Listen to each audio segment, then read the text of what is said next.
జనసేన ఆవిర్భావ సభకి ఎంతోమంది అంటే ప్రపంచం నలుమూలల నుంచి వచ్చారు. లాజిస్టిక్ కమిటీలో మెంబర్ కంది రవిశంకర్ గారు మన ముందున్నారు.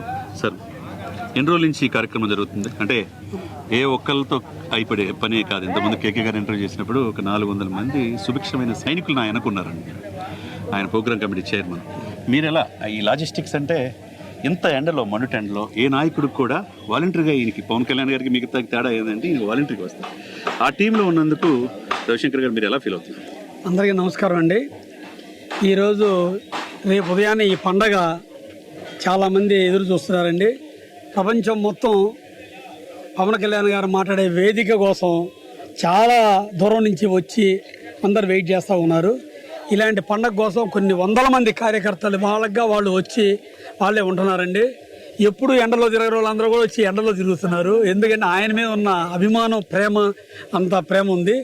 ఇలాంటి పండగ కోసం వచ్చి ముందుకొచ్చి మేము చేస్తామని కమిటీలో కూడా ఒత్తిడి అయిపోయిందండి.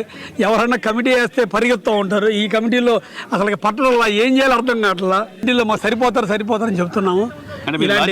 లాజిస్టిక్ కమిటీ అంటే అవునండి, మీరు ఇక్కడికి వచ్చే లక్షలాది మంది అభిమానులకు కావచ్చు, వీక్షకులకు కావచ్చు, మీరేం ఏర్పాట్లు చేయబోతున్నారు?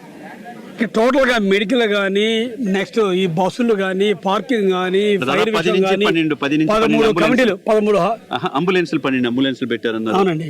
తర్వాత ఫ్రూట్స్ ఇస్తున్నారన్నారు, మజ్జిగ ప్యాకెట్లు అన్నారు. అసలుకి ఇబ్బంది లేదండి. ఫుడ్ అన్నిటికంటే ఇక్కడ వెళ్ళేటప్పుడు త్రోట్ మొత్తం ఎక్కడెక్కడ బస్సులు పోతున్నాయి, ఎటు పోతున్నాయి, అన్ని రూట్లలో ఫుడ్ అరేంజ్ చేశారండి. అది చాలా గ్రేట్ అండి. నెక్స్ట్ ఎల్ఈడి స్క్రీన్ చూడండి, ఎక్కడ కూర్చున్నా కనపడిద్దండి. అసలు ఏది ఒకటనేది లేదండి. ఈ ఒక్క పండగ అనేది మడుగు ప్రతి ఒక్కరికి మాకు ఈ రేపు ఉదయం సంక్రాంతి వచ్చేస్తుంది అన్న ఆనందంతో, రేపు ఉదయాన్నే వాళ్ళ క్రిస్మస్ వస్తుంది, రేపు ఉదయాన్నే రంజాన్ వచ్చేస్తుంది అన్న ఫీలింగ్తో ఉన్నారండి ప్రతి ఒక్కళ్ళు. మీరు ఎవరైనా చూడండి జోషుకున్నారు తప్ప పలాంది అని ఇబ్బంది అనేది లేదండి. ఎంతమంది రావచ్చు ఈ సభకి? ఈ సభకు నాకు తెలిసి లక్షల్లో ఉన్నారండి. అసలుకి ఊహించాను మేమంటే డబ్బులు పెట్టి తోలేదు. సమావేశం మచిలీపట్నం 7 నుంచి 8 లక్షలు అన్నారు. ఇప్పుడు 10 నుంచి 12 లక్షలు అంటారు. నాకు తెలిసి 15 నుంచి 20 లక్షల దాకా వస్తారండి. ఎందుకంటే ఇదివరకు వేరండి. ఇప్పుడు మనకి గవర్నమెంట్ వచ్చిన తర్వాత ప్రతి ఒక్కళ్ళు విజయోత్సవాన్ని దీని ముందు మనం పాల్గొందాం ఇళ్లలో నుంచి ఆడలు కూడా వస్తున్నారండి.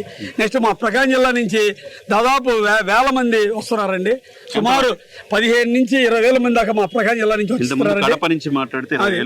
మా 15 నుంచి 20,000 మీ ఎవరు పిలవకుండా వాళ్ళు వస్తున్నారండి. అది మా బాధ ఏంటంటే వీళ్ళందరినీ జాగ్రత్త చూసుకొని పంపించాల్సింది. ఈ ట్రాన్స్పోర్టేషన్ ఇవన్నీ అన్నిటికీ పర్ఫెక్ట్ గా ప్లాన్ చేశారండి. ఈ లాజిస్టిక్ కమిటీ కానీ వీళ్ళందరికీ కానీ శ్రీ పవన్ కళ్యాణ్ గారికి ధన్యవాదాలు చెప్తున్నామండి. ఎందుకంటే ప్రతి ఒక్కళ్ళు ఇంట్రెస్ట్గా వస్తున్నారండి. Thank you very much sir. Thank you sir.